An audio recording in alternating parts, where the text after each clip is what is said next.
आषाढ़ मास के कृष्ण पक्ष की एकादशी, इसे योगिनी एकादशी के नाम से जानते हैं। तो आइए भक्तों, आज एकादशी योगिनी एकादशी की कथा प्रारंभ करते हैं। तो जय श्री कृष्णा, श्री हरि, राधे राधे।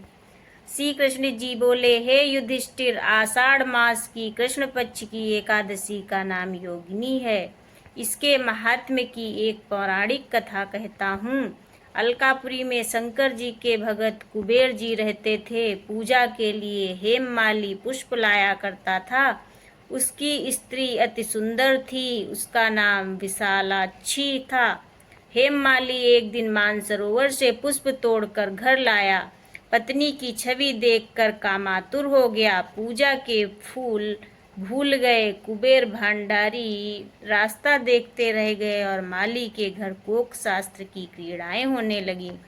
यक्षपति कुबेर ने गुप्त यक्षों को भेजा। वहां उसके कुकर्मों को देखे गए और उस महा अंधे ने उनको न देखा। कुबेर ने माली को बुलाकर कहा, अरे महापापी नीच, तूने मेरे पूज्यवर शिव जी का तिरस्कार किया है। इस कारण श्राप देता हूँ, तू स्त्री के वियोग से दुख भोगेगा, मृत्युलोक में जाकर कोढ़ी होगा। कुबेर के श्राप से वह माली पृथ्वी पर गिराया गया। स्त्री का वियोग हो गया, कोढ़ी बनकर कष्ट पाने लगा।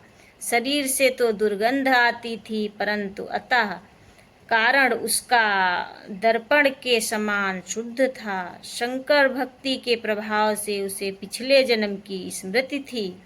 प्रायश्चित करने के लिए वो हरिद्वार में आया, गंगा जी का स्नान किया, परंतु मक्खियों ने पीछा न छोड़ा, भिन भिन करती ही रही। अंत में पतित पावनी देवभूमि उत्तराखंड को चला। देवप्रयाग होता हुआ जमुनोत्री के तट पर पहुंचा, जहाँ चिरंजीवी मुनि मार्कंडे का आश्रम था। उनके दर्शन से मक्खियां अंतर ध्यान हो गईं। हेममाली उनके चरणों में गिर पड़ा। अपने अपराध की कथा सुनाकर उनसे मुक्ति का उपाय पूछा।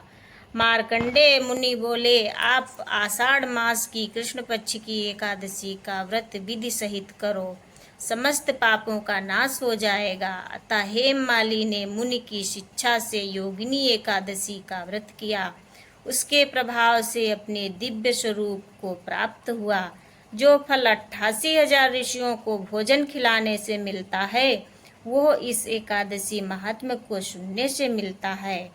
फलाहार इस दिन ये करना चाहिए। इस दिन मिश्री का सागर लेना चाहिए। तरल पदार्थ मिश्री का प्रयोग दूध व दूध की मिठाई व फल इस व्रत में ले सकते हैं। तो जय श्री कृष्णा, राधे राधे, श्री हरि। आप लोग एकादशी का व्रत अवश्य करिए। एकादशी का व्रत करने से सभी की मनोकामनाएं पूर्ण होंगी। राधे राधे।